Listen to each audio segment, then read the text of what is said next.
Recibir una asignación sin tener que hacer las tareas del hogar puede parecer un arreglo ideal al principio. Sin embargo, vivir con mi suegra, Doris, complica las cosas. A mis 34 años y trabajando como diseñadora web, a menudo siento que el sarcasmo rutinario de Doris puede eclipsar estos supuestos beneficios. Mi esposo, Bobby, y yo enfrentamos numerosos desafíos bajo el mismo techo, principalmente derivados de nuestras visiones en conflicto sobre el trabajo y las responsabilidades domésticas.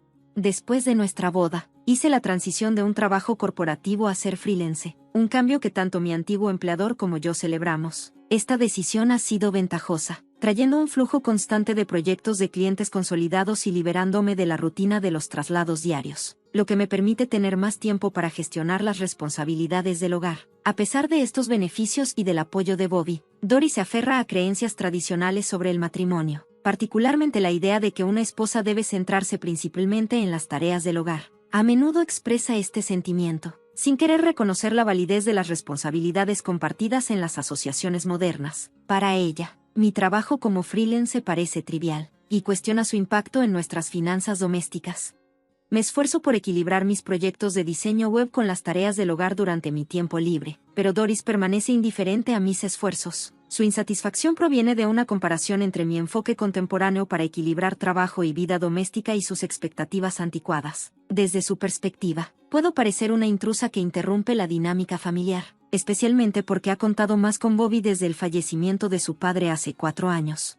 Nuestro hogar, una propiedad que compró el padre de Bobby y ahora es de Doris tras liquidar la hipoteca con el seguro de vida, sirve como telón de fondo para estos conflictos intergeneracionales. Navegar la vida diaria dentro de estas paredes implica gestionar diversos puntos de vista, a menudo en conflicto, esforzándome por respetar tanto los valores familiares tradicionales como los modernos. La casa, con su diseño cuidadosamente pensado, acomoda cómodamente a nuestra pequeña familia y me brinda un espacio de trabajo ideal. A pesar de las tensiones ocasionales, también sirve como un punto de encuentro popular para las amigas de Doris, que han sido parte del vecindario durante más de 25 años. Cuando estas amigas de toda la vida vienen, la atmósfera cambia, y a menudo asumo el papel de anfitriona amable, sirviendo café y dulces. Durante sus reuniones, las conversaciones entre el grupo de mujeres inevitablemente giran en torno a sus quejas sobre las nueras. No puedo evitar reírme cuando cuentan sus quejas. Por ejemplo, una nuera frecuentemente se retira a la casa de sus padres por desacuerdos menores, pasando casi medio año fuera. La etiquetan como irresponsable financieramente, lamentando cómo sus acciones dejan a sus hijos perplejos y han llevado incluso a cobradores a tocar sus puertas. Estas discusiones, que a menudo se llevan a cabo cerca de mi espacio de trabajo, pueden adoptar un tono humorístico. Parece como si las amigas de Doris participaran en un concurso informal para ver quién tiene la nuera más problemática. Los elogios sobre las nueras son escasos en estos intercambios. Sin embargo, cuando de vez en cuando se elogia a una por gestionar con éxito un hogar mientras trabaja, la reacción de Doris es reveladora. Ella desestima tales logros con un gesto de la mano, reduciendo mi trabajo a nada más que un empleo secundario, mientras la habitación se llena de risas. Esta mezcla de humor y crítica durante sus reuniones ofrece una visión única de las diferencias generacionales en las expectativas y valores sobre los roles familiares, enfatizando la lucha continua por fusionar las visiones tradicionales con las dinámicas familiares modernas. En medio de la animada charla y risas que llenan nuestra sala de estar cuando Doris recibe a sus amigas, mi trabajo a menudo está bajo el escrutinio. Doris cuestiona abiertamente el valor de mi trabajo, preguntando por mis ingresos. Esto provoca un cambio en la conversación hacia los hábitos de gasto de las nueras, subrayando un marcado contraste con la creencia tradicional de que el ingreso del esposo debería ser el principal apoyo de la familia. La habitación estalla en risas, encontrando humor en lo que parece ser una noción desactualizada de tales expectativas. Durante estos momentos, a veces me siento abrumada por las historias repetitivas y las perspectivas anticuadas. Para sobrellevarlo, me pongo mis auriculares y me concentro en mi trabajo, tratando de bloquear los sutiles matices de menosprecio que parecen dirigirse a nueras modernas como yo.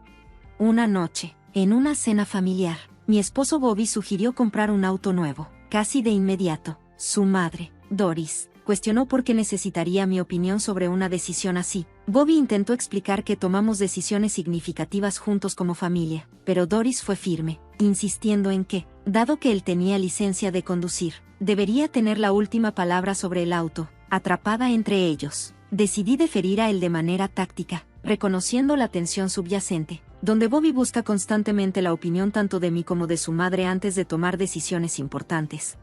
Este incidente reflejó un patrón continuo en nuestra familia. Criado por padres que valoraban la colaboración sobre la autonomía, Bobby cree en tomar decisiones que consideren la perspectiva de todos. Doris, sin embargo, influenciada por los valores tradicionales de su difunto esposo, ve esto como innecesario. Su opinión, moldeada por una crianza más patriarcal, sostiene que Bobby debería actuar de manera independiente, especialmente en asuntos financieros. Cuando Bobby me consulta, esto irrita a Doris, llevándola a acusarme de ser demasiado controladora. Esta tensión continua expone el choque entre las expectativas tradicionales y las dinámicas modernas de las relaciones, subrayando el desafío de equilibrar el respeto por las normas del pasado con las asociaciones del presente. Con el tiempo, noté que Bobby rara vez se defendía cuando Doris hacía comentarios críticos. Se disculpaba más tarde, pero cada vez, sus garantías se sentían menos sinceras. El incidente con el auto profundizó mis preocupaciones. Esperaba que él reconociera que buscar mi opinión no era un defecto, pero, en cambio, parecía sentir que su constante deferencia hacia ambas era una forma de amabilidad más que de indecisión. También deseaba que Doris pudiera ser más directa con sus opiniones, en lugar de utilizar momentos como estos para criticar mi participación. Un mes después, llegó el nuevo auto de Bobby. Él y Doris estaban emocionados, invitándome a un paseo celebratorio. Sin embargo, el ambiente se volvió tenso cuando supe que el auto costó la asombrosa suma de 300,000 pesos. Expresé mi preocupación por la presión financiera de una compra tan extravagante, pero Bobby me desestimó, sugiriendo que simplemente sacáramos un préstamo. Doris saltó en su defensa, recordándome que supuestamente le había dado la libertad de decidir. Cuando cuestioné la viabilidad de un gasto así, Doris replicó, no eres tú quien paga. Así que, ¿por qué te quejas? Sintiéndome marginada en una decisión que nos afectaría a ambos, intenté explicar que mi trabajo contribuye de manera significativa a nuestros ingresos, pero la reacción de Doris fue inusualmente dura. Desestimó mi trabajo como freelance como un empleo secundario, burlándose de que no podía compararse con el salario de 6 cifras de Bobby, justo cuando estaba a punto de defender mi contribución. Su desprecio me interrumpió, y me encontré cuestionando cuánto tiempo más podría permanecer en una relación donde mi voz y mi aporte financiero eran tan subestimados.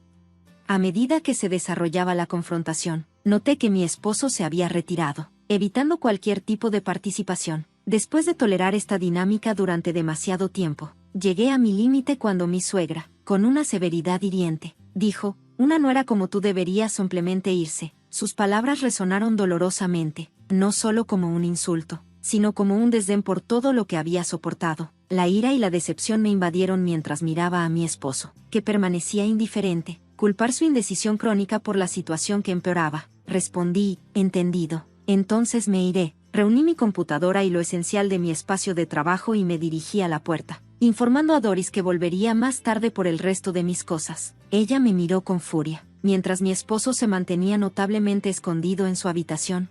Al cruzar el umbral, la voz de Doris resonó, cuando vuelvas, será para firmar los papeles de divorcio. Sus palabras abrasivas me dejaron atónita, y salí sin responder, sintiendo que me habían empujado fuera de la vida que había intentado construir con tanto esfuerzo. Encontré refugio en la casa de mis padres, temblando e incierta. Mi madre, percibiendo que algo estaba mal, me preguntó con ternura qué había sucedido. Luchando por encontrar las palabras, expresé mi pesar y compartí cuánto había cambiado mi esposo desde que alguna vez me valoró. Hablar con mis padres trajo algo de alivio, sin hijos que complicaran la situación. Mi madre sugirió que considerara seriamente avanzar con el divorcio, especialmente dada mi independencia financiera. Durante el fin de semana, apoyada por mi padre, comencé a dar pasos hacia un nuevo comienzo. Regresé a recoger mis pertenencias de la casa que había compartido con mi esposo y su madre. Ambos parecían evitar una confrontación final, y cuando estuve de pie frente a la habitación de mi esposo, pregunté en voz baja, ¿firmarás los papeles de divorcio? Deslicé los documentos por debajo de la puerta y pronto escuché su respuesta distante, he firmado. Aquí se acabó. Recoger los papeles firmados fue una victoria vacía, marcando el final de nuestro matrimonio. Sin una palabra para Doris, me fui, sintiendo el peso de 3 años que solo contenían momentos efímeros de felicidad. Fui directamente a la oficina de la ciudad para presentar la documentación, con la esperanza de que este cierre formal me ayudara a seguir adelante. El plan era quedarme temporalmente con mis padres y trabajar de forma remota mientras reconstruía mi vida.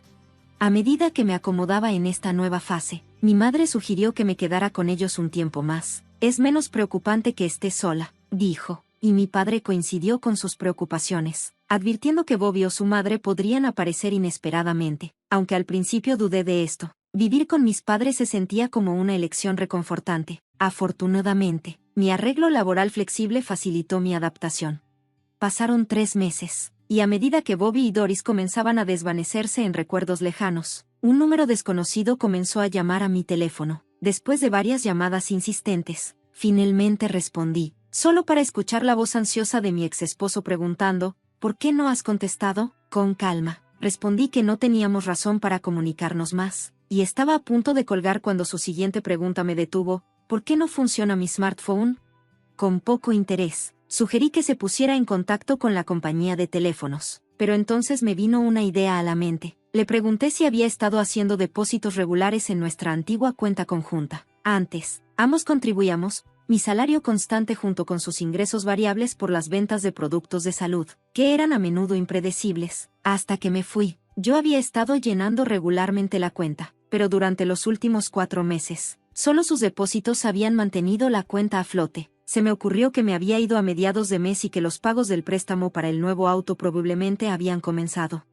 La línea se quedó en silencio mientras asimilaba esta realización. Añadí con calma, he cubierto nuestros gastos domésticos hasta ahora, pero de aquí en adelante, tendrás que gestionar los tuyos. Retuve el impulso de decir, cosechas lo que siembras, y terminé la llamada en silencio. Reflexionando sobre esto, me di cuenta de que probablemente había mantenido sus verdaderos ingresos ocultos de Doris. Ella parecía ignorar que yo había sido la principal proveedora después de nuestro matrimonio, ajena a cuanto realmente había contribuido. Se me ocurrió que quizás había estado demasiado avergonzado para admitir que su esposa había mantenido el hogar funcionando. Ahora, con los ingresos del hogar interrumpidos, su servicio de teléfono parecía ser el primer lujo en desaparecer, subrayando la tensión financiera que había dejado en mi ausencia. Una mañana de vacaciones, el insistente zumbido del intercomunicador de nuestra casa rompió el silencio. Mi padre, visiblemente irritado, respondió con firmeza al visitante, no queremos involucrarnos contigo nunca más, por favor, vete. Preocupadas, mi madre y yo nos unimos a él en la entrada, donde la voz familiar de mi suegra filtraba pidiendo una oportunidad para hablar. Me adelanté para enfrentarla y, como era de esperar, se veía furiosa, sin preámbulos, lanzó acusaciones, culpándome por la falta de los depósitos mensuales, que afirmaba habían llevado a que les cortaran los servicios. Atónitas, intercambiamos miradas confusas, sin entender a qué se refería. Mi exesposo trató de intervenir, diciendo, mamá, para, Doris ya no es responsable de nosotros, pero ella lo desestimó, insistiendo, Bobby gana 7,500 pesos al mes, ¿cómo pudo pasar esto? En silencio, lo corregí, 7,500 pesos era mi ingreso, no el de Bobby. Su expresión cambió a sorpresa al volverse hacia Bobby, quien dudó al confirmar que su salario neto era de alrededor de 2,500 pesos. Después de una larga pausa, se volvió hacia mí, asombrada. Le expliqué que mi ingreso provenía de un trabajo estable, no de una asignación. Entonces, para mi sorpresa, hizo una sugerencia desesperada, Doris, ¿y si volvieras? Fue surrealista escucharla proponer que regresara después de haberme empujado a irme en primer lugar. Con calma, rechacé, afirmando que no había vuelta atrás. La conversación expuso la profundidad de las ideas erróneas y el resentimiento financiero que había tensado nuestras relaciones.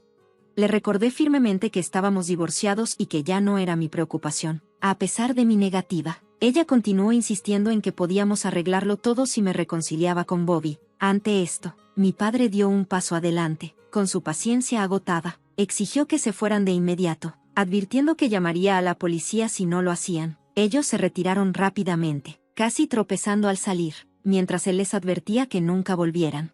En las secuelas, tanto mi madre como mi padre estaban visiblemente indignados. Sentí una ola de alivio, segura de que habíamos cortado lazos con personas tan irrazonables. Con el tiempo, a través de un conocido mutuo de mi exesposo, supe cómo habían ido las cosas para él. Obligado a vender la casa de sus padres y el terreno, se había mudado con su madre a un apartamento modesto. Incluso el auto apenas usado había sido vendido para pagar su préstamo. Aunque las deudas se habían saldado, continuó tomando decisiones imprudentes, perdiendo finalmente su dinero restante en apuestas. Con el tiempo, su paradero se volvió desconocido. Mientras tanto, su madre fue diagnosticada con demencia y ahora reside en un hogar de ancianos. En una nota más positiva, mi carrera ha prosperado y estoy viviendo de manera independiente. Recientemente, comencé a salir con un colega que es muy consciente de mi pasado. Es trabajador y responsable, completamente autosuficiente y no se deja llevar por gastos innecesarios. Un cambio refrescante respecto a mi matrimonio anterior. Aunque el matrimonio no ha sido un tema aún, me siento confiada sobre nuestro futuro, percibiendo un potencial serio y genuino en nuestra relación.